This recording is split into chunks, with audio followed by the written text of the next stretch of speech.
পাগলামি কথাটা শুনতে হয়তো খারাপ লাগছে, কিন্তু ভালো করে ভেবে দেখো, আজ মায়ের সামনে দাঁড়িয়ে তুমি যা করলে এবং করালে তা খেয়ালি মনের খেয়াল ছাড়া আর কিছুই নয়।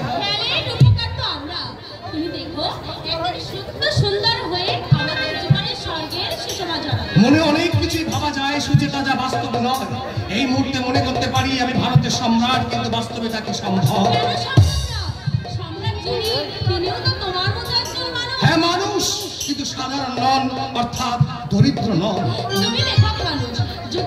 আমি তোমার সঙ্গে পেরে উঠবো, কিন্তু কৌশিক আমাদের ভালোবাসা তাকে অস্বীকার করতে পারবে তুমি? অস্বীকার তো করিনি, দুর্ভাগ্য বলে মেনে নিয়েছি। দুর্ভাগ্য? তা না হলে বামন হয়ে চাঁদে হাত বাড়াবো কেন? হাত বাড়াওনি, চাঁদ স্বেচ্ছায় নেমে এসে তোমায় ধরা দিয়েছে। কিন্তু সেই চাঁদকে ধরে রাখবার মতো প্রশস্ত সুনীল আকাশ আমার কোথায়? তুমি কলকাতার বিখ্যাত ধনী সোমনাথ রায়ের একমাত্র কন্যা, অথচ আমি যে দরিদ্র সুচেতা। আমি তো অর্থ সম্পদ চাই না, আমি চাই মানুষ।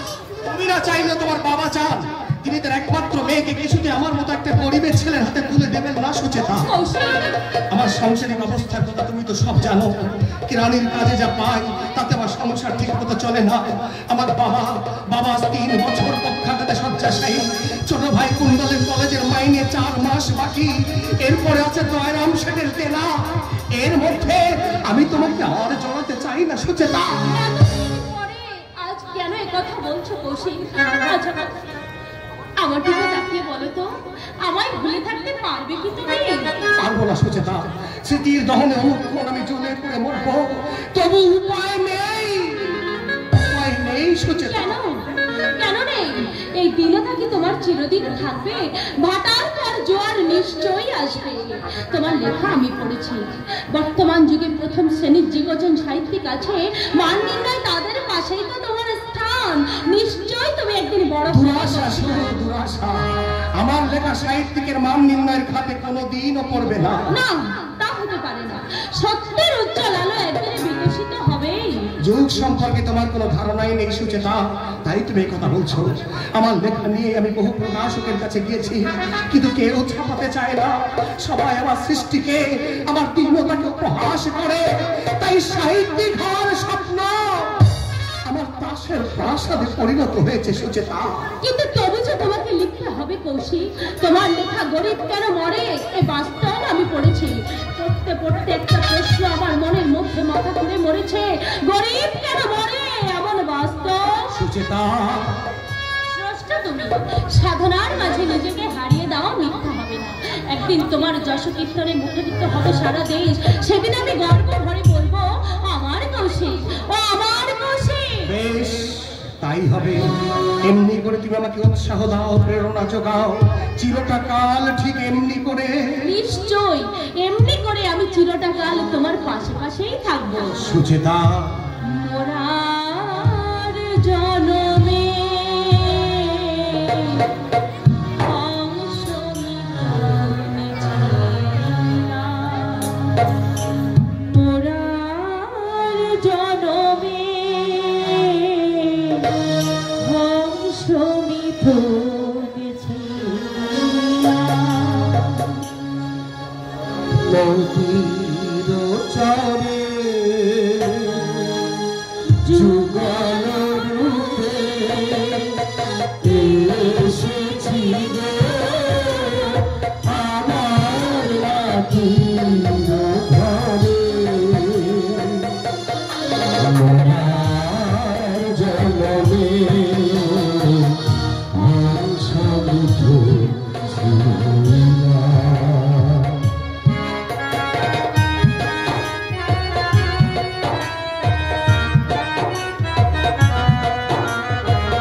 না। বাবু বললেন মাস্টার মশাইকে।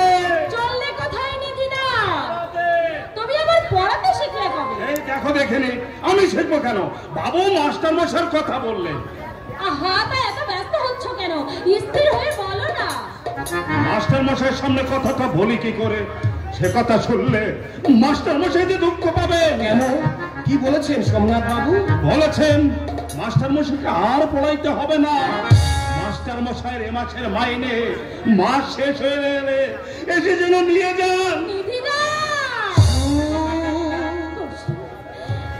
দেখলে তো সুখ, পাগলামি হলো। আচ্ছা চলি সুখ।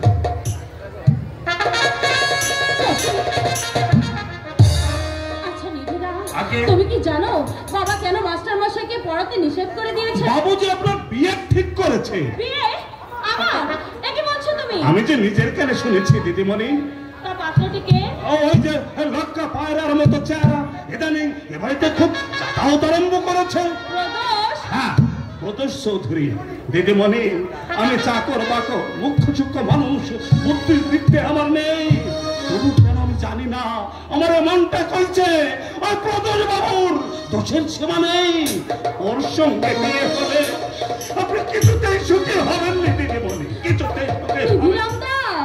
আমি সব জানি দিদিমণি, আপনারা দুজন দুজনকে খুব আমার মতামত না নিয়েই বাবা? না না না না, এ আমি কিছুতেই হতে দেব না। কৌশিককে ঘিরে চিরদিনের স্বপ্নের মহল আমি গড়ে তুলেছি। না না না না, কোনো কারণেই আমি তা ভেঙে যেতে দেব না। কি ভেঙে যেতে দেবে না? আমার ভবিষ্যৎ সুখের স্বপ্ন। ও কুণ্ডল, কেমন আছো ভাই? আমি আর ভেবেছিলাম এ পথ বুঝি তুমি ভুলেই গেছো। এ পথ আমি আগলে থাকলে তুমি আর দাদা জ্যাকার দমাটকে মারা যাবে। তোমার মুখে কি কিছুই আটকায় না? সত্যি, তোমার কাছে এলে আমি ভয়ানক খোলামেলা হয়ে যাই। আর কার কাছে হও না? আর কার কাছে হতে যাব? কেন? তোমার চম্পার কাছে। আমার চম্পা? এবার যে তুমি আমার সত্যি সত্যি লজ্জায় ফেললে। চম্পা আমার হতে যাবে কেন? মেয়েদের চোখকে ফাঁকি দেওয়া বড় শক্ত। এসব কথা তুমি আমার দাদাকে বলোনি তো? ভয় পাচ্ছ কেন? জানো, চম্পার দাদা আমার বন্ধু ছিল। স্কুলে একই সঙ্গে আমরা পড়াশোনা করতাম। অভাবের তাড়নায় ও পড়াশোনা ছেড়ে ট্রেনে হওয়াদারি করতো। কিছুদিন আগে তোর দাদা ট্রেনে কাটা পড়ে মারা গেছে। বিধবা মা আর না বলে কি ভাই চালা। চম্পার আর কেউ নেই। যাত্রা থিয়েটার করে কোন রকমের সংসার চালায়। তাই চম্পাকে নিয়ে আমি পথে ঘোরাঘুরি করছিলাম। যদি সামান্য মাইনে একটা চাকরি বাকরি। থাকো সব কথা। তোমার কলেজে কয়েক মাসের মাইনে বাকি পড়েছে না? হ্যাঁ। কালই মাইনেটা মিটিয়ে দিয়ে আসবে। কেমন করে মেটাবো? একসঙ্গে এতগুলো টাকা আমি কোথায় পাবো? আমি দিচ্ছি। আমি তো নিতে পারবো না। কেন পারবে না? মনে করো না টাকাটা তুমি ধার নিচ্ছ। আর 70 বার মতো ক্ষমতা আমার যে নেই। তাছাড়া পরের কাছে হাত পাতা। আমাকে পরে বা ভাবছো কেন? যখন তুমি আমাদের ঘরে যাবে তখন তোমার কাছে হাত পাততে আমার একটু লজ্জা হবে না? এখন কি আমি তোমাদের কেউ নই? তুমি মমতার জাহ্নবী বিধারা। মাথা পেতে আমি তোমার আশীর্বাদ দিতে পারি, কিন্তু হাত পেতে আমি টাকা ধার নিতে পারি না। কুণ্ডল! প্রাণ থাকতে আমি আমার দাদার আবদ্ধ কোনোদিন হতে পারবো না, কোনোদিন। অদ্ভুত সংসার, ততোধিক অদ্ভুত এরা দুটি ভাই।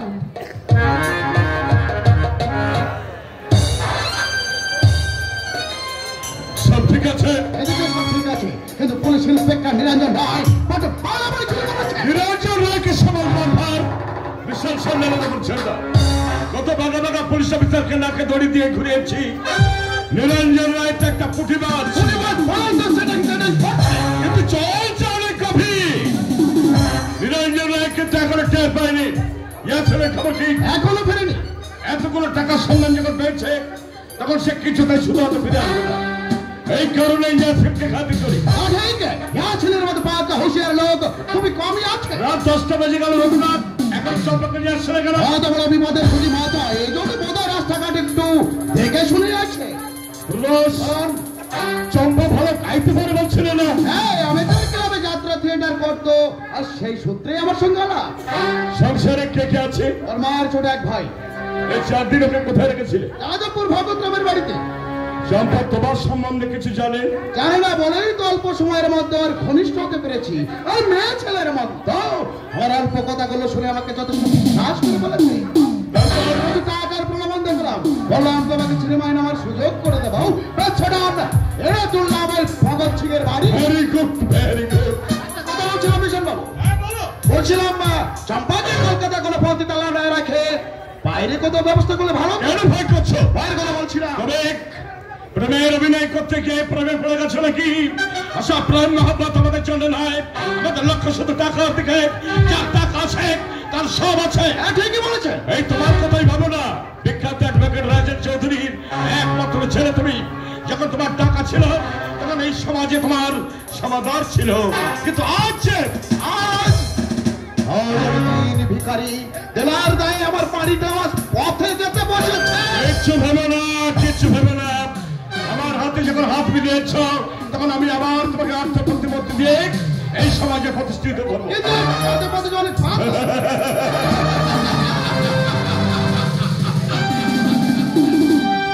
এইবার কিন্তু তুমি আমাকে হাসালে। একদিকে আমি সদানন্দ আশ্রমের প্রতিষ্ঠাতা স্বামী সদানন্দ গোস্বামী, আর এদিকে রঘুনাথ চম্পাকে নিয়ে এদিকেই ট্যাক্সি নিয়ে লালবাড়ির সামনে দাঁড়াতে বলো। ঠিক আছে। আচ্ছা, তুমি একটা ট্যাক্সি নিয়ে ট্যাক্সির কিছু না ব্যবধান রেখে চলবে। তোমার কোনো বিপদ থাকলে পুলিশ চালাতে করবে না। তাই হবে, তাই হবে। যাক, এইভাবে আমাকে সব কাজ সমাধান করতে হবে, কিন্তু আমার প্রত্যেকটি কাজে পদে পদে বাধা দিচ্ছে এই নীলাচলায়। ওকে খতম করতে না পারলে নমস্তে নমস্তে নমস্তে ওস্তাদ। ওকে কোনো বিপদ হয়নি তো? ওস্তাদ একশালা টিকটিকি ফটো কাপ্তান হয়ে কিছুক্ষণ আমার পিছু নিয়েছিল ওস্তাদ, কিন্তু আমিও কিছুক্ষণ না জানে রে সোজা চম্পট দিয়ে চলে এলাম। শোনো, ওই লালবাড়ির সামনে ছোট ট্যাক্সি নিয়ে দাঁড়িয়েছে, সে তোমাদের যথাস্থানে পৌঁছে দেবে। বরখাটা খেলো তো, চিজখানা দেখে নেই, বাজারটা ঠিক উঠবে তো?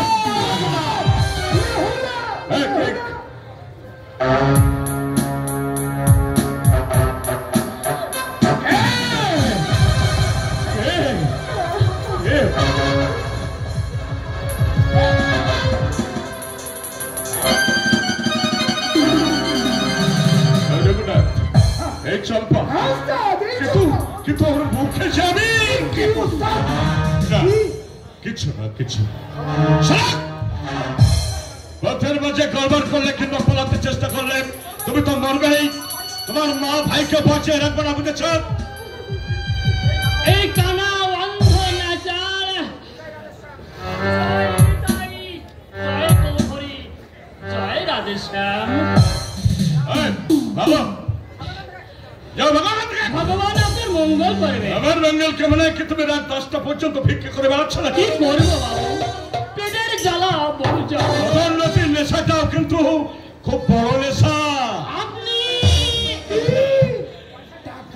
কিছু দিন না বাবু।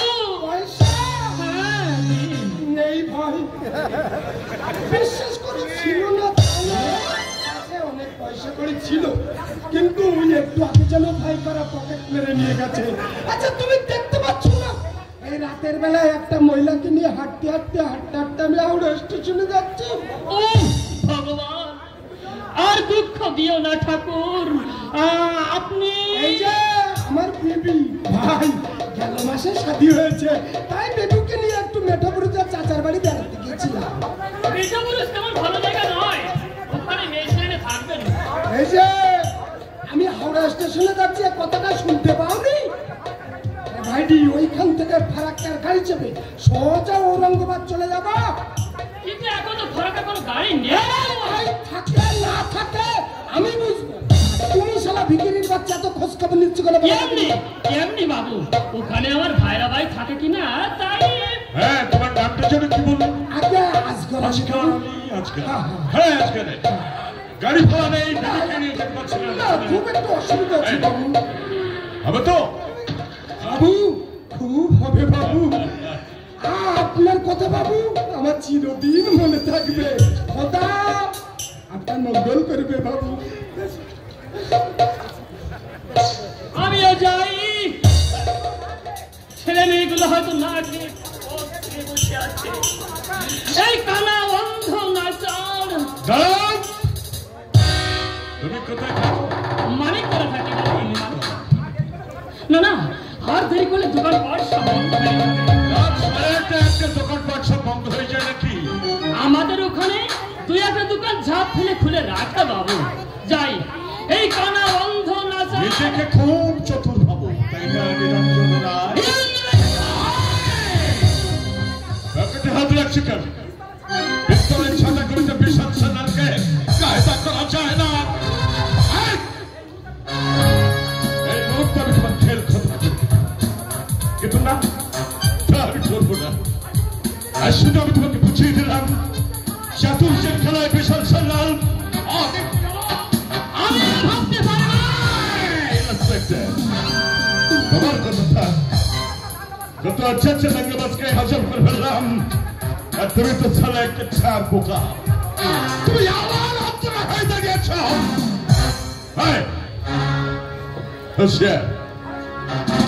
ঘরে সুন্দরী যুবতী বউ আছে, তাকে দুটো বাসা যাবার চেষ্টা করো না।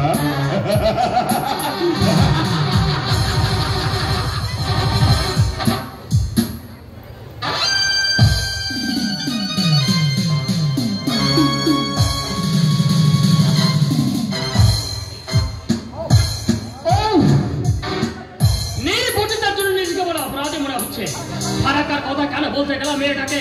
কোথায় কোন উদ্দেশ্য নিয়ে যাচ্ছে আমাকে জানতেই হবে। আর ভীষণ সান্দাল, তোমাকে আমি সহজে ছেড়ে দেবো না। জীবনের এই যাত্রা পথে দাঁড়িয়ে করছি যেভাবে হোক তোমাকে আমি গ্রেফতার করবই। কিরে এত তাড়াতাড়ি চলে এলি? কাজকর্ম সব পেরেছিস? কি বাবা যা বাকি আছে ধীরে ধীরে সেরে ফেলবি। মেশামেশার অবস্থা তো বেশি ভালো নয়, তুমি একা পেরে উঠবে না, তাই আমি তাড়াতাড়ি চলে এলাম। সত্যি নীরা, তোর সঙ্গে আমাদের কি বা সম্পর্ক? কিন্তু আচারে ব্যবহারে তুই আমাদের এমন করে নিয়েছিস, ভাবতেই পারি না যে তুই আমাদের আপন কেউ নস। পারে রক্তের সম্পর্কে নেই বুঝি সব। এই যে আমি তোমাকে মাসিমা বলে ডাকি, আপন ভেবে আদর আবদার করি, এর বুঝি কোনো মূল্য নেই? তোর এই ভালোবাসার মূল্য দেওয়ার যে কতখানি ইচ্ছা আমাদের, কিন্তু কি করবো বল? ইচ্ছা বুঝি ইচ্ছাই থেকে যাবে। কেন থেকে যাবে?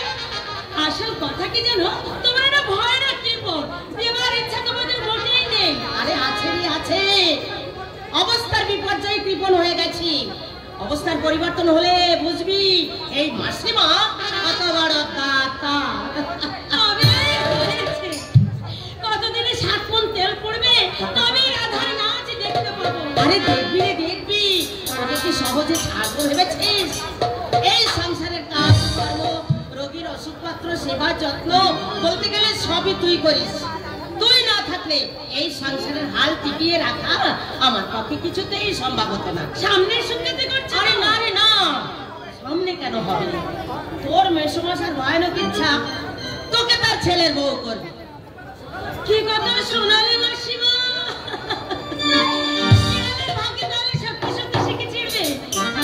কিন্তু মেসোমশাইয়ের ইচ্ছাটা তো যথেষ্ট নয়, ছেলের ইচ্ছাটা তো জানতে হবে। আমাকে তার মন উঠবে কিনা? ছেলের আমার ইচ্ছা কিরে? আমাদের ইচ্ছাই ইচ্ছা। ওর শিকাবর তেমন ছেলেই নয় যে বাপ্পার অবাধ্য হবে। ছেলেকে তাহলে খুব চিনেছো। মেয়েরা অবাধ্য হবে কি? অবাধ্য হয়ে বসে আছে। ওই যে ছাত্রী সুচিতা, তোমার ছেলের মনটি ওইখানেই বাধা পড়েছে। জানি রে জানি, কিন্তু সে তো বিরাট বড় লোকের মেয়ে। ওদের ইচ্ছা থাকলেও সুচেতার বাবা কখনোই রাজি হবে না। না হলেই ভালো, তাহলে আমার ভাগ্যটা খুলে যাবে। তোর সবটাতে না ঠাট্টা। আচ্ছা, এত দুঃখ কষ্টের মধ্যে দিয়ে তুই এমন করে হাসিস কি করে বলতো? কি জানো মাসিমা, দুঃখকে পুষে রাখলে তাস নামে মাথায় উঠতে যায়। হাসি দিয়ে যতটুকু ঢেকে রাখা যায় ততটুকুই শান্তি। বড় মূল্যবান কথা বলেছিস মা। দুঃখকে নাড়া দিলেই মাথা চাড়া দিয়ে ওঠে। আচ্ছা যাই, তোর তো বস, আমি এক্ষুনি আসছি। হে ভগবান, আজ আমি শুনলাম আমার জীবনে কি তার সত্যি হতে পারে না। আমার মনের গোপন বাসনা তুমি কি পূর্ণ করবে না ঠাকুর? এই যে শান্তি গোসাই, হয়ে গেল। কি হয়ে গেল তোমার সঙ্গে আমার? তোমার সঙ্গে আমার কি? এই মোটামুটি কথাবার্তা। তুমি একেবারে পাকা হতে বেশ কিছু সময় লাগবে। আগে 7 মণ তেল পড়ো, তবে তো রাধা নাচবে। 7 মণ তেল, রাধা নাচবে, পাকাপাকি কথা। এই কি বলছো তুমি এসব? বুঝতে পারলে না তো? ওই আর পাচ্ছি। মেশামশাইয়ের ইচ্ছা কি জানো? আমাকে তার ছেলের বউ করবে। শুধু বাবার কথা বলছো কেন? তোমার ইচ্ছে নয়? ইচ্ছা তো প্রবল, কিন্তু উপায় কোথায়? মনটা যে তোমার অন্য জায়গায় বাঁধা পড়েছে। দেখো, যদি কষ্ট করে মনটাকে সেখান থেকে সরিয়ে আনতে পারো, তাহলে আমার বরাতটা খুলে যাবে। এত অল্প বয়সে হাসি দিয়ে দুঃখকে ঢাকতে শিখলে কি করে? একটু আগে মাসিমা ওই কথাই বলছিল, আবার তুমিও বলবে কারণ মাসিমার ছেলে তো। সত্যি নীরা, তুমি অদ্ভুত। তোমাকে যত দেখি তত আমার মনে হয় এই পৃথিবীতে এমন একজন আছে যার কাছে কোনো দুঃখই দুঃখ নয়। এই দেখো, তুমি যে একেবারে কাব্যের দুয়ার খুলে দিলে। কাব্য নয় নীরা, কাব্য নয়। তুমি কি মনে করো তোমার মনের কথা আমি জানি না, বুঝি না? বোঝো? বুঝি নীরা, বুঝি। কোথায় তোমার ব্যথা, কি তুমি চাও, আমি সব বুঝি। কিন্তু আসতে পারি? আরে সুচেতা, এসো এসো এসো। নাও, তোমার কাব্য লক্ষ্যে এসে গেছে। এবার তোমার কাব্য স্রোত আরো বেগমান হবে। এবার দুজনে বসে যত ইচ্ছে কাব্য করো। কাব্যের রস দুজনে যেন সবরূপে খেয়ে ফেলো না। এই হতভাগিনীর জন্য একটু রেখো। নীরা, তোমাদের কাব্য রস চালিয়ে এসে ভয়ানক বাচাল। বাচাল নয়, নীরা সর্বংসহা নারী। সে শুধু নীরবে হাসি মুখে সইতে জানে, বলতে জানে না। নীরার কথা থাক। তুমি কি মনে মনে প্রতিজ্ঞা করেছো আমার মুখ আগে কখনো দেখবে না? না না, এ কথা কেন বলছো? একটা দিন তুমি যাকে না দেখলে থাকতে পারতে না, আজ 15 দিনের বেশি হয়ে গেছে। কেমন করে তুমি তাকে না দেখে আছো? তুমি পুরুষ, তোমার পক্ষে সবকিছু সম্ভব, কিন্তু আমার কথাটা কি তুমি একবারও ভেবেছো? কি করে আমার দিনগুলো কাটছে? কিন্তু একদিন থেকে অদর্শনকে আমাদের দুজনকে মেনে নিতে হবে। সুচেতা, কেন হবে? আমার উপর কি তোমার কোনো অধিকার নেই, কোনো দাবি নেই? দাবি থাকলেও দাবি আদায়ের শক্তি আমার নেই। সুচেতা, আমার দিকে তাকিয়ে বলো তো, এই মৌজ এখন কার ধ্যানে রত, কাকে অবলম্বন করে বাঁচার জন্য আকুল বিকুল করছে? সুচেতা, বাবা প্রদেশের সঙ্গে আমার বিয়ে দেবে। তুমি আমায় বাঁচাও কৌশিক। এমনি করে তুমি আমায় দুঃখের তুলে হাতে ফেলো না কৌশিক। দারিদ্র গরিবের জীবনে মূর্তিমান অভিশাপ। সুচেতা, কেন কেন সাত করে সে অভিশাপের বোঝা মাথায় নিতে চাইছ? এই তুমি সইতে পারবে না। দারিদ্রের নির্মম কষা যখন অষ্টপ্রহর ক্ষত বিক্ষত করবে তোমাকে, তখন এ মোহ তোমার কেটে যাবে, বেতালে বিচ্ছিন্ন হয়ে যাবে জীবনের সুখ। কেন যাবে? দুজনের মিলিত চেষ্টায় আমরা কি পারবো না সেই অভিশাপকে আশীর্বাদে ভরিয়ে তুলতে? এই যে বাবু, রাম রাম রাম রাম রাম রাম, বহুত দর্শন প্রেশার হওয়ার কি বাত, আজ আপনার দর্শন মিলল। বসুন শেঠজি, বসুন বসুন। জরুর বলবে, আপনি না বললেও ফির বলবে। রুপিয়া কি মামলা ফেরি মেরি চিজ নেই। আপনি আমার কাছে সময় মেঙেছিলেন, আমি भी আপনাকে সময় দিয়ে। হ্যাঁ, সেদিক থেকে আপনি যথেষ্ট উদারতা আমাদের দেখিয়েছেন। আমি কেন দেখাবো না? আমার নাম তো দয়ারাম শেঠ আছে। ভগবান ने দয়া ধরো আমার দিল में थोड़ से ज्यादा। হ্যাঁ, সেজন্যই তো আপনার দয়ায় মাথা গোজবার শেষ আশ্রয়টুকু যেতে বসেছে। বাবা যখন অসুস্থ, আমি তখন বেকার। বাবার চিকিৎসার সংসারের খরচ চালাতে আমি শেঠজির কাছ থেকে বাড়ি মর্গেজ থেকে টাকা নিয়েছিলাম, কিন্তু সেই টাকা সুদে আসলে যেমন অঙ্কে দাঁড়িয়েছে যা শোধ করা আমার পক্ষে প্রায় অসম্ভব। অথচ বাড়ির মেয়াদ আর মাত্র 3 মাস। 3 महीना, लेकिन मुकाम আমি জরুরি নেই, मैं रुपया मांगता। কিন্তু শেঠজি, টাকা যে আমি আজও জোগাড় করতে পারিনি। এবার বলতে শরম লাগে না, লাজ লাগে না? मैं একটা নকর হই, কেউ রোদ হয় না। এখন টাকা দাও, আমার तो असंभव सेठी। कब संभव होगा बताइए, कब संभव होगा? इतना बड़ा लिखी पढ़ी जाना नहीं जवान लड़का अरे धार ले ऑफर देते पारे ना, ये कोई बात है? শুনছো সুচেতা, শুনছো? এর পরেও তুমি, এরপরেও আমি তোমাকে ভালোবাসি। যে মন আমি তোমাকে দিয়েছি সে মন আমি আর কাউকে দিতে পারবো না খুশি। তুমি আমায় কোনোদিন গ্রহণ না করলেও আমার মনে মনে আমি জানবো তুমি আমার স্বামী, তুমি আমার স্বামী।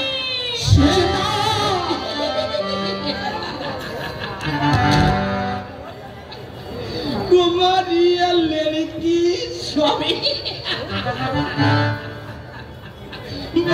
बहुत प्यार मोहब्बत करते আপনি বেশ পটু আছেন। সেটি এতদিন যখন দয়া করেছে আর কয়েকটা দিন সময় আমাকে দিন, আমি অন্তত একটা শেষ সুযোগ পেতে চাই আপনার কাছ থেকে। আর না হলে বাড়িটা তো আপনার রইল।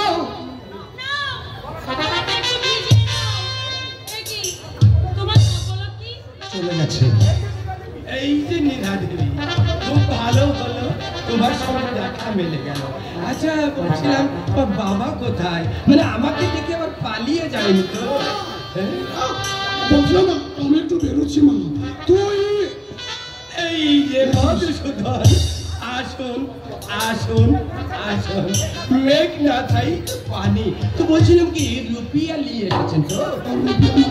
ये बात कम से कम 1000 बार बोलिएছেন। ये उल्टा पाल्टा बात सुने आज আর আমি ফিরছি না। রুপিয়া আজ आपको देना ही पड़ा। দেখুন দয়ারাম বাবু, দয়ারাম আর কত দয়া করবে? বড়া লড়কি শাদি দিতে সুদ করিয়ে 500 রুপিয়া লিয়েছেন। আসলে কি বাত ছড়ি লাখ কোটি করি সুদ আপনি ঠেকালেন না।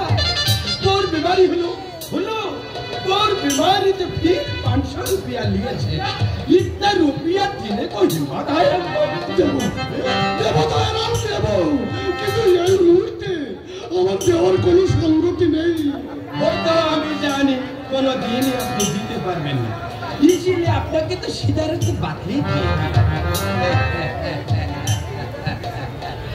मेरा देवी की शादी हमारे साथ करिए दें, সকল ঝামেলা চুকে যাবে, আপনার সংসার भी আমি চালাবো।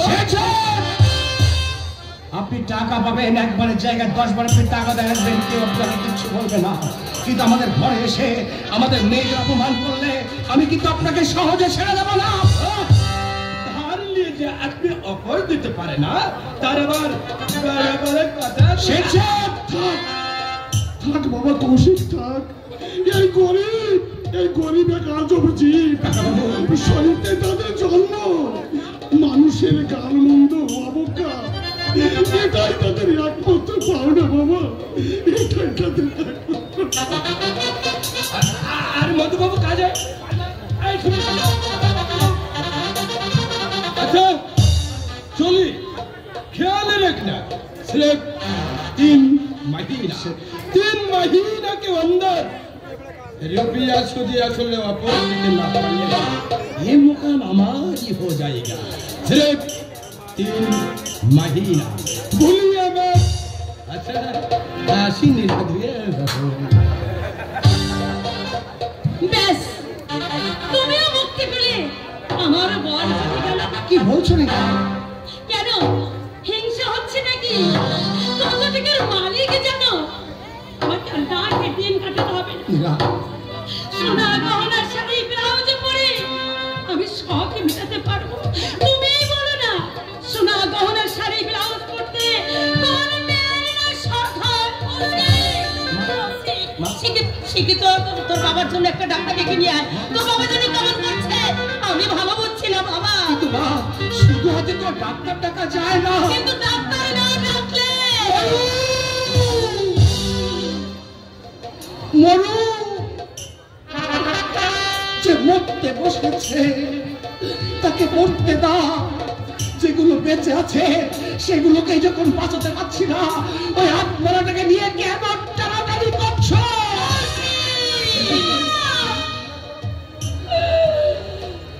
এত বড় কথা, এত বড় কথা আমার মুখের উপর বলতে পার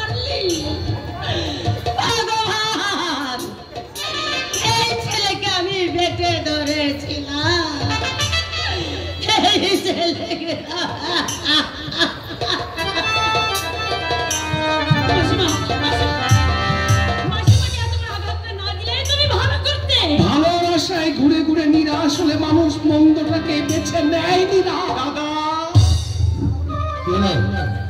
দাদা বলে চুপ করে দাঁড়িয়ে আছিস কেন?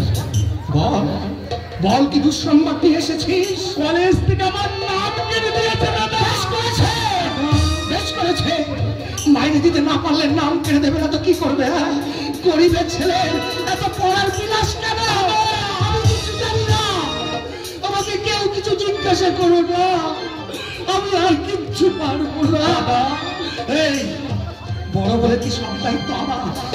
তোমার বয়স হয়নি, সংসারের প্রতি তোমার কোনো দায়িত্ব নেই। দায়িত্ব তো কোনোদিন দিতে চাওনি দাদা, কোনোদিন বলো। বলতে হবে কেন? বলতে হবে কেন? নিজের চোখে সবকিছু দেখতে পাচ্ছ না? কেন বিনা চিকিৎসায় বাবার মৃত্যুর সঙ্গে পাঞ্জা করছে? কেন কলেজ থেকে তোমার নাম কেড়ে দিয়েছে? টাকার জন্য। কিন্তু টাকা আমি কোথায় পাবো? চালাকি করে কাজ।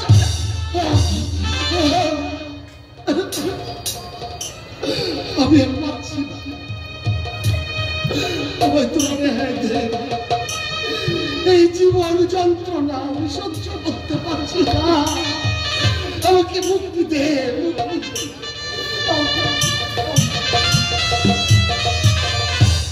চুরি ডাকাতি আমার দাদা বলছে সেই দাদা।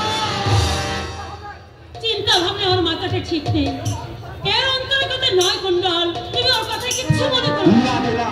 আমার দাদা ঠিক কথাই বলেছি, আমি বড় হয়েছি, সংসারের প্রতি আমার একটা দায়িত্ব আছে। আজ থেকে আমার সংসারের প্রতি দায়িত্ব পালন করতে হবে।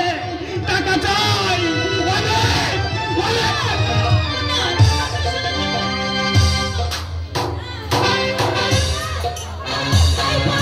তুমি বলবে, তোমাকে পাত্তাই হবে। আমি নাচতে পারি না। সব জানো, সকাল যাত্রা থিয়েটারে তুমি নাচ গান করনি।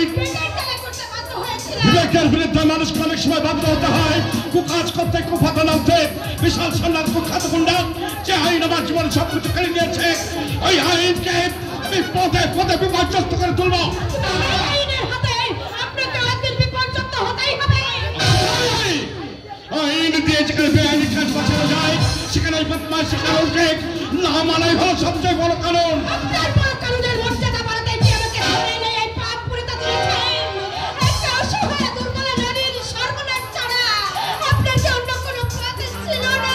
সেই সন্ন্যাস পর্যন্ত তার কাজের কৈফিয়ত কাউকে দেয়নি, আর তোমাকেও দেবে না। শোনো, নাটকের যেমনি ভাবে অভিনয় করতে, ঠিক তেমনি ভাবে এখানে যেসব ধনীর দোলালরা আসবে তাদের সঙ্গে তুমি প্রেমের অভিনয় করবে। তোমার রূপ যৌবনের বিজলি ছটায় তাদেরকে দিশা আর মাতাল করে দেবে। অগ্র আকাঙ্ক্ষায় তারা যখন তোমার রূপ সুরাপাল করতে ছুটে আসবে, তুমি তখন তাদের টাকা গাড়ি বাড়ি কেড়ে নিয়ে নিঃস্বরিক্ত করে ছেড়ে দেবে। এসব কি বলছেন আপনি? না না না, পারবো না নারী ধর্ম বিসর্জন দিয়ে আমি বাংলা নারীর সাথে বাজার পুরুষের মনোরঞ্জন করতে। ক্ষতি করেছি আপনার। কেন এমনি করে আপনি আমাকে জ্যান্ত মেরে ফেলতে চাইছেন? আমাকে বাঁচতে দিন, মুক্তি দিন। ধরে যখন এনেছি, মুক্তি আর তুমি কোনোদিনও পাবে না। যদি আমার কথা মতো কাজ না করো, তাহলে তোমার মা ভাইকে ধরে এনে তোমার চোখের সামনে একটু একটু করে কাটবো। আমার ভাইয়ের কোনো ক্ষতি আপনি করবেন না। আমার ভাইয়ের কোনো ক্ষতি আপনি করবেন না। তাহলে তুমি বলো আমার কথায় রাজি?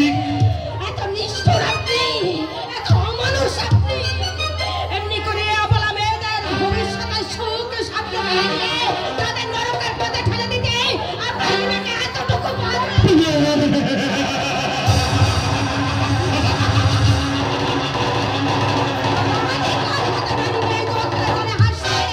স্বাধীন যুগের তার ব্যতিক্রম ঘটেনি, কিন্তু কেন নারীকে শুধু বিলাসের সামগ্রী, তোমাদের জন্মদাত্রী মা নয়। একদম চুপ। আমি শুধু তোমার মুখ থেকে একটি উত্তর চাই, হ্যাঁ কিংবা না। বলো রাজি? যদি না বলো, তাহলে এখনই তোমার ভাইকে ধরে এনে তোমার চোখের সামনে একটু একটু করে কাটবো। আপনি দুটি বলো রাজি কিনা?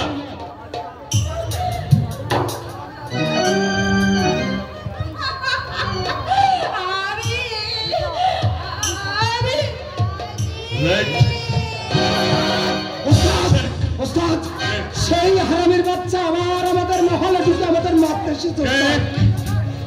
ইন্সপেক্টর নিরঞ্জন রায় এখানে কি উদ্দেশ্যে? তাহলে কি চম্পার কথা জানতে পেরেছে? আমার তো তাই মনে হচ্ছে স্যার। শালা না ওস্তাদ, ও শালা আমার সামনে বড্ড তিরিকিরি করছে। আপনি আমার একটা অর্ডার দিন তো, শালাকে এইখানে বাঘের সঙ্গে বাঘের লড়াই যাবে ভালো। কুত্তাটা তো ওস্তাদ এখনই এসে যাবে। পুলিশ ইন্সপেক্টর নিরঞ্জন রায় এখনই আসবেন। তোমাকে নানা রকম প্রশ্ন করবে। কে তুমি, কোথায় বাড়ি, কোথায় এলে, আর তোমাকে ধরে এনেছে। যদি একটা কথা ফাঁস করেছ তাহলে তোমার ভাইকে ধরে নে।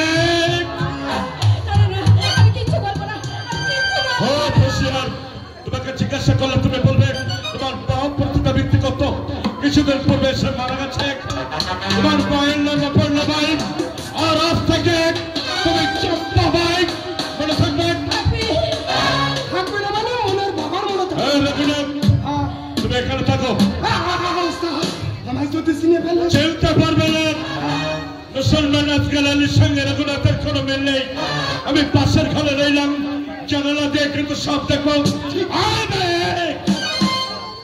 যা বললাম তার ব্যতিক্রম কিছু হলে সর্বঙ্গের লোহা পড়া ছাকা দিয়ে দেবো।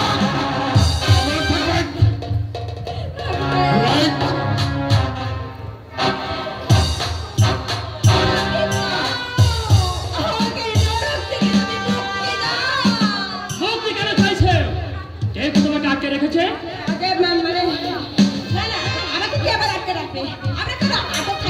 কি নাম তোমার? চম্পা ভাই। বাবু এই বড় সেরা ভাইজি, একখানা কান শুনলে না দিল আপনার তরবার হয়ে যাবে। বলা তো নয় যেন মিশ্রি সুরি, এক টান দিলে দিল কেটে ঢুকবো। তুমি কে? আগে আমি ওই যে রঘুনন্দন পাড়া। অবশ্যই পয়সা বাবাকে দেখে না। কি নাম তোমার? ওই যে রঘুনন্দন পাড়া। এমন বিশুদ্ধ বাংলা শিখলে কবে? मुल्क में बहुत दिन अच्छी यही हल्का हल्का सुने सुने थोड़ा थोड़ा सीखेছি। কে তোমাকে ধরে এনেছে? কি বলে থেমে গেলে কেন? বলো কে তোমাকে ধরে এনেছে? বিস্মিত হচ্ছে আপনার প্রশ্ন শুনে। আমাকে ধরে এনেছে এই কথা আপনি কার কাছে শুনলেন? একদিনে এই নোংরা পরিবেশে নিজেকে বেশ মানিয়ে নিয়েছো তো। আপনি কি বলতে চাইছেন? আমি ঠিক বুঝতে পারছি। দেখুন আমরা পুলিশের লোক, মানুষের চোখ মুখ দেখলেই তার সম্বন্ধে মোটামুটি একটা ধারণা করতে পারি। তোমার চোখের মুখে একটা ভয়ার্থের ছায়া ফুটে উঠেছে। আমার মনে হয় কেউ তোমাকে ভয় দেখিয়েছে, যার ফলে তার শিকানো গুলিগুলো আমার সঙ্গে বলছো। বলো ঠিক নয়? আগে হ্যাঁ, তার ভয় কে সে? কি নাম তার? আগে না মানে আমি কোনোদিন পুলিশের লোকের সঙ্গে কথা বলিনি কিনা, তাই আপনার সঙ্গে কথা বলতে আমি কেবল ভয় পাই করছি। মিথ্যে কথা। তুমি ভয় পাচ্ছ অন্য কারণে। আমার সঙ্গে সব কথা খুলে বলো। কোনো ভয় নেই তোমার। পুলিশ তোমার পক্ষে, সরকার তোমার পক্ষে। অপরাধীদের জিও রাখলে এদেশে অপরাধের সংখ্যা বেড়ে যাবে। ঠিক কথাই বলেছেন অফিসার, অনেকক্ষণ পরে একটা খাঁটি কথা বলেছেন। তুমি চুপ করো। ঠিক আছে ঠিক আছে। কেন ভয় পাচ্ছ? আমার মনে হয় কেউ তোমাকে ভয় দেখিয়েছে, যার ফলে তার শিকানো গুলিগুলো আমার সঙ্গে বলছো। ভয়ের কিছু নেই। কোথায় তোমার বাড়ি? আপনি যদি আমার সম্বন্ধে কিছু জেনে থাকেন তাহলে ভুল জেনেছেন। ভুল আমি শুনিনি, ভুল করছো তুমি। কতদিন এখানে ধরে এনেছে তোমায়? আগে কেউ আমাকে ধরে আনেনি, আমি জন্ম থেকে এখানে আছি। তোমার মা কোথায়? অফিসার অফিসার, গত মাসে ওর মা মারা গেছে। জিজ্ঞাসা করছে তোমায়। ফের বেয়াদবি করলে এই রুলের বাড়িতে হাড়ে চুড়ে খুলে দেবো। আমার মায়ের নাম কি ছিল? অপর্ণা ভাই। আমার সঙ্গে মিথ্যা বলে বড় ভুল করলে। আচ্ছা চলি। আপনাকে নয় আপনাকে নয়। ঠিক আছে, নিরঞ্জনের আজ পর্যন্ত কোনো কাজে হাতে ফেল হয়নি, এক্ষেত্রেও হবে না। কথাটা মনে রাখবে। তোমরা আমাকে বাঁচতে দাও। এইভাবে নিজেকে শেষ করে ফেলতে আমি কিছুতেই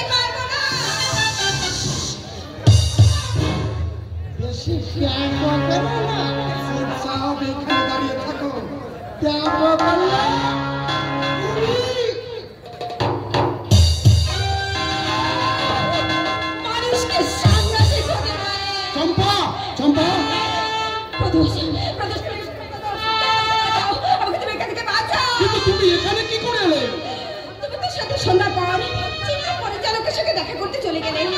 আমি একা ভগবত রামের বাড়িতে ছিলাম।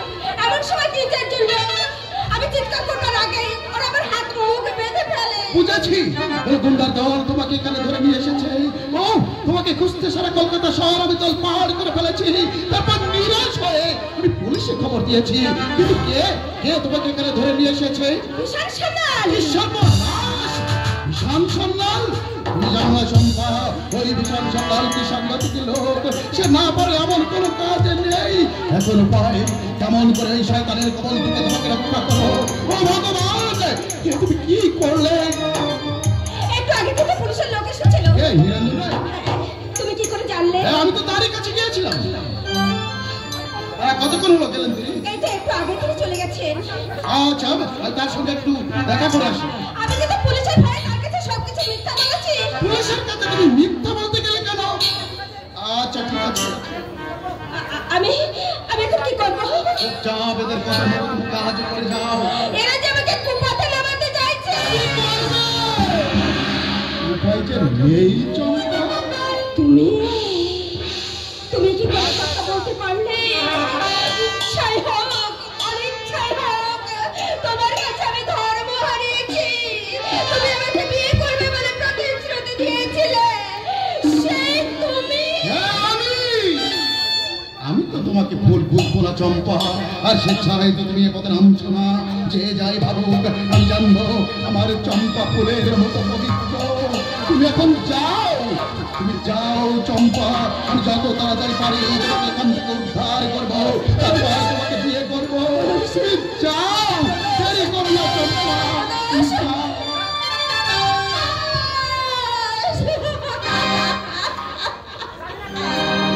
আমি জানি না কি আছে আমার অদৃষ্টে, আমার পরিণাম।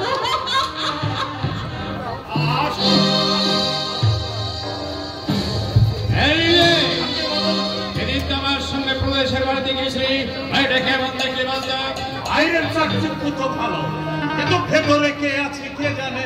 আরে আছে রে, আছে ভেতরে আছে। ওর বাবা রাজেন নাম করছিল, রোজগার করেছে দুয়ারে। সেই কি তার একমাত্র ছেলের জন্য 10,000 টাকা ব্যাংকে থেকে রাখছে। কি জানি বাবু, তবে না করবেন একটু দেখে শুনে করবেন। শিব করতে যেন না করে।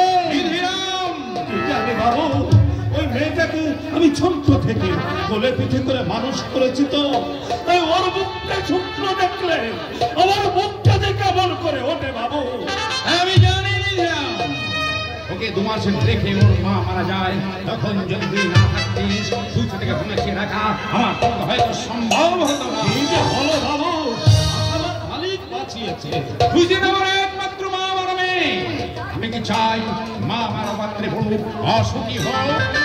এই যদি না চান তাহলে একটু ভালো করে তলিয়ে দেখুন না বাবু, দিদিমণি কিসে ছুটি হবে। তুই কি বলতে চাস? দিদিমণির সুখের জন্য ওই কৈশোরীর সঙ্গে, মানে একটা ঠিকারির সঙ্গে তো দিদিমণির বিয়ে দিই। তাতে যদি দিদিমণির সঙ্গে হয় তাই দিয়ে দাও না। কথা মাস্টার সাহেব বিদ্যান, বুদ্ধিমান, দেখতে শুনতেও খুব ভালো। তাছাড়া চিরদিন কি মাস্টার মশার এই অবস্থা থাকবে? এর নাম ভালোবাসা নয়, এর নাম হচ্ছে ভয়।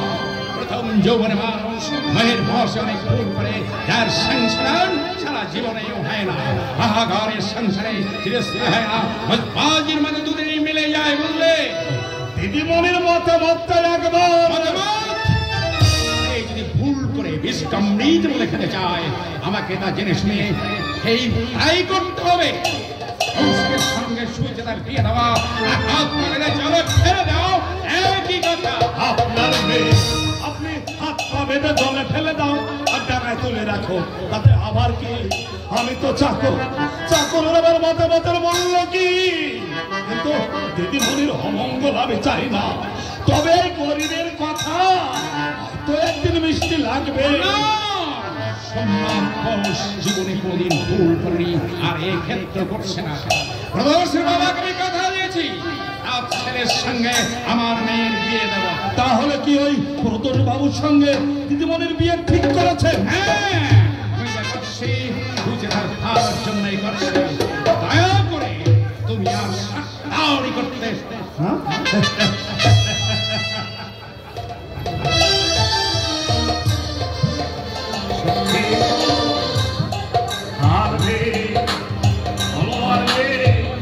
আমার সাথে করতে যায় ব্যথা মাইনে করে চাকর আবার মায়া মমতা কি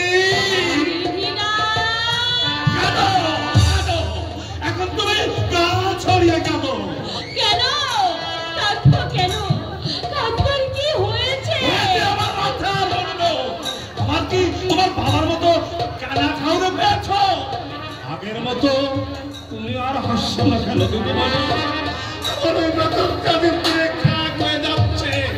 আমি তা বুঝতে পারিনি তুমি তাই মনে করো তো বুঝতে পেরেও তো কোনো উপায় করতে পারবে না দিদিরা। একটু শক্ত হয়ে বাবুকে বুঝিয়ে বলো সারা জীবন না কেটে একদিন বাবের অবাধ্য হয়ে খুশির পক্ষে বেঁচে নাও না মাস্টার কথাটা একবার ভাবো তো দিদিমণি সে তো তোমার কোনো ক্ষতি করেনি দুঃখটা তাকে তুমি দিওনি দিদিমণি তাকে তুমি দিওনি তাকে আমি কোনোদিনই দুঃখ দেব একথা ভাবতে হবে দিদিরা। মায়ের সামনে দাঁড়িয়ে সংকল্প নিয়েছিলাম কৌশিকের জীবনটা আমি হাসি আনন্দে ভরিয়ে তুলবো কিন্তু তখন তো আমি বুঝতে পারিনি দিদিরা মেয়েরা খাঁচায় বন্দি পাখির মতো নিতান্ত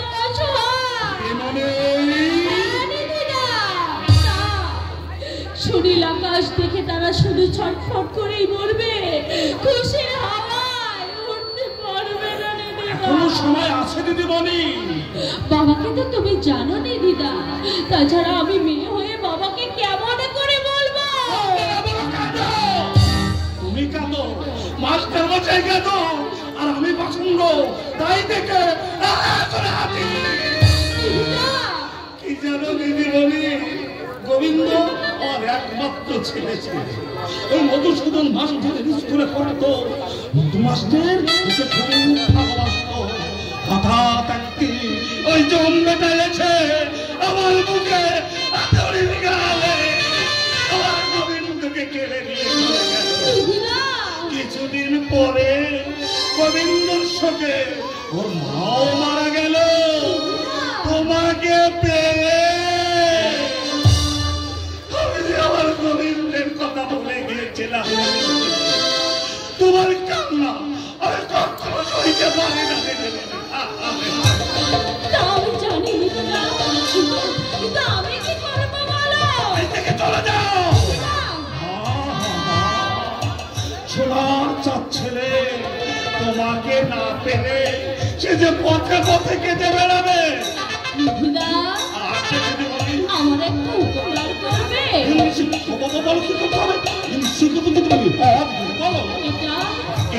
এটা তোমার মাস্টার মশাইকে পৌঁছে দিতে হবে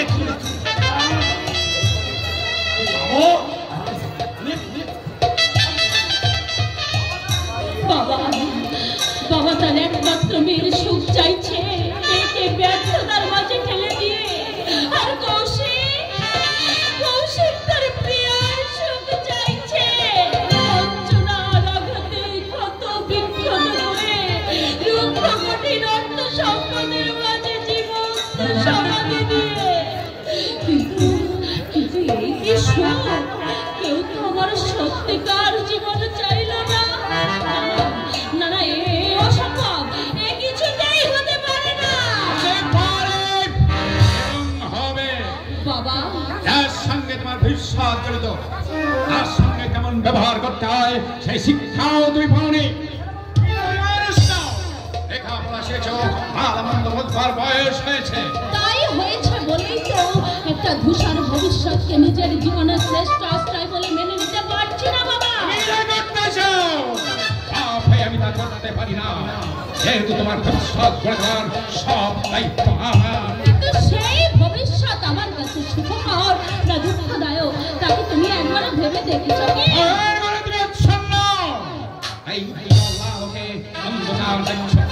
কন্যা স্নেহে আমি যতই আচ্ছন্ন হই না কেন তোমার অন্যায় জিদের কাছে কোনদিন আমি মাথা নত করবো না লৌকিক ভালোবাসার খেসারত দিতে হবে তোমাকে জীবনভর চোখের জলে। বলতো তো হতে পারে, আর তাছাড়া আমার মোহ, এটাও বা তুমি ভাবছো কেন বাবা? না, মোহ নয়, কৌশিককে যে আমি মনে প্রাণে ভালোবাসি, তাকে যে আমি কথা দিয়েছি দুজনে কালীঘাটে মায়ের সামনে নিজেদের ভবিষ্যৎ মিলনের প্রতিশ্রুতি দিয়েছি। তোমার শাসনের ভয় পারবো না সে প্রতিশ্রুতি আমি ভঙ্গ করতে, পারবো না নিজেদের সুখ শান্তি আশা আকাঙ্ক্ষা অভিভাবকদের কঠোর শাসনের ভয় জলাঞ্জলি দিতে। সত্যকে বুক ফুলিয়ে স্বীকার করবার শিক্ষা তুমি তো আমায় দিয়েছো বাবা। যাতে সমাজ সংস্কার পর্যন্ত হয়ে যাবে, সে সমাজের সঙ্গে আমার সমাজের দূরত্ব অনেক। সে দূরত্ব চলন রীতিনীতি অর্থ সম্পদ প্রবৃত্তি কৌশিক গরিব আর তুমি অভিজাত ঘরের ধনীর দুলারে। কিন্তু বাবা, রূপে গুণে বিচার বুদ্ধিতে কৌশিক কি কোনো ধনীর দুলালের চেয়ে কোনো অংশে কম? এই নিয়ে আমি তোমার সঙ্গে তর্ক করতে চাই না। আমার শেষ কথা, এই প্রদেশের সঙ্গে তোমার বিয়ে হবে। বাবা, এই কম ঘটাতে চাও তাহলে তোমার বাবার মৃত্যুকেই ডেকে আনবে।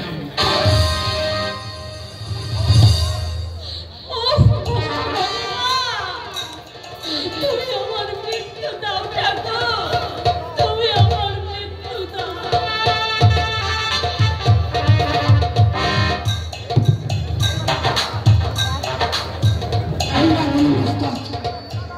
একটা মোটা দাওয়ার সন্ধান আছে, কমসে কম 70 হাজার। কোথায় আছো ওস্তাদ? সদানন্দ আশ্রমে তারা এখন বিশ্রাম নিচ্ছে। রাতে রাঁচি এক্সপ্রেসে রাঁচি যাবে।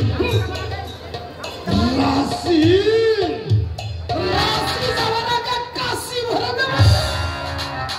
দুটির মাঝারি বয়স, রং ফর্সা, দোহারে চেহারা, পরনে ধুতি আর পাঞ্জাবি। দুজনের কাছে চামড়া দুটো সুটকেস আছে, তবে মাল কোথায় আছে এটা ঠিক বলতে পারবো না। না ওস্তাদ, দরকার নেই বলবার, ওই দুটোকেই একসঙ্গে ঝাঁপ তুলতে বল। একজনের নাম প্রেম সরকার আর একজনের নাম প্রফুল্ল সরকার। অতগুলো টাকা নিয়ে কলকাতায় কোনো হোটেলে থাকা নিরাপদ নয় ভেবেই নিরাপত্তার জন্য তারা সদানন্দ আশ্রম বেছে নিয়েছে। একেই বলে যে খাই চিনি তাকেই যোগাই চিনি। ফোনকে বলবে মোকাবেলা সব হাতিয়ার সঙ্গে নিয়ে যেতে। প্রদোষ তার বউকে নিয়ে ছেলে মেয়ে গেছে, সে যাতার সময় তোমাদের সঙ্গে মিলিত হবে। তুমি পল্টুকে খবর দিয়েই আশ্রমে চলে যাও। ঠিক আছে, এই সংবাদ ছড়ানোর পর কি আরো? নমস্কার নমস্কার। নমস্কার স্বামীজি। পোশাক দেখে বুঝতে পারছি পুলিশের লোক। অন্য পরিচয়?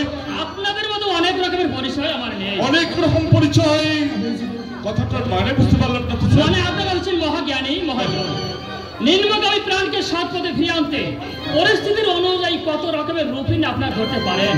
এই যেমন ধরুন, রুগ্নের পাশে সেবক, দুর্শো আর্তের পাশে এরতা, আবার কখনো আশ্রমের মহাসাধক।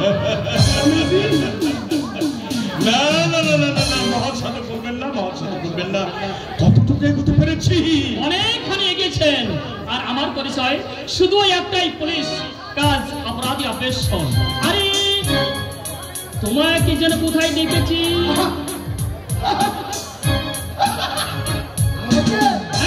আমাকে দেখতে পারেন? কোথায় দেখেছি ঠিকই মনে করতে পারছি না। হ্যাঁ, মনে পড়েছে, গড়িকলায় চম্পার ঘরে।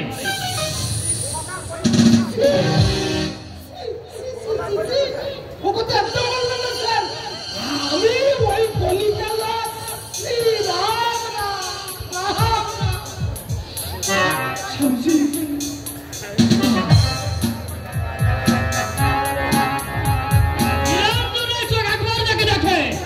তাকে সহজে বলে না। কে নাম তোমার? ওই বেল্লিকবাদ। মিথ্যে কথা, তোমার নাম রঘুনন্দন কয়েক। হইছে হইছে, বুঝছি আপনার ভুলটা কোথায় হচ্ছে বুঝছি। হলো কিছুদিন আগে ময়ূরের পুলিশ সেন্টার করাইয়া থানায় দিয়েছে। থানায় যাইয়া আমি করবো দেখি ঠিক আমার লাহান আরেকটারে পুলিশ সেন্টার করাইয়া থানায় আনছে ওইখানে বইয়া বইয়া ভাবতেছি আমি মনে হয় আয়নার মধ্যে আমার নিজের চেহারাটারে দেখতেছি। আপনি দেখছেন এইটাকে দেখছেন আপনি শোনো বেল্লি, যে কথা তোমাকে বলছিলাম, নশ্বর দেহ কদিনের, দুদিন পরেই সব ছাই হয়ে যাবে। প্রত্যেক মানুষের উচিত মরার পরও বেঁচে থাকার জন্য কিছু মরার পরে মানুষ কেমন কর্মের গুণে কৃতির মাধ্যমে মানুষ মরার পরও বেঁচে থাকে। স্বামীজি কি সেই কর্ম? সেবা, মানুষের সেবা। মানুষের সেবা করলেই যে ভগবানের সেবা করা হয়। সেবার মতো বড় ধর্ম বা কর্ম জগতে আর কিছু নাই, আর কিছু নাই। আচ্ছা, আর তুমি এসো এসো এসো। ভালোভাবে স্বামীজি।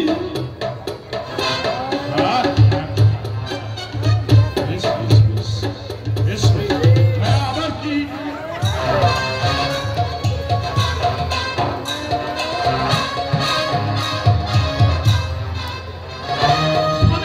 খুব সেবা করে। আমি কে? আমি কে? তিনি যে পথে চালান আমি তো সেই পথে চলি। কিন্তু এই চলার শেষ কোথায় তাকে ভেবে দেখেছেন? আমি কেন ভাববো স্যার? যত ভাবনা সেই পরম পুরুষ শ্রীপাদ পণ্যের সমর্পণ করেছে।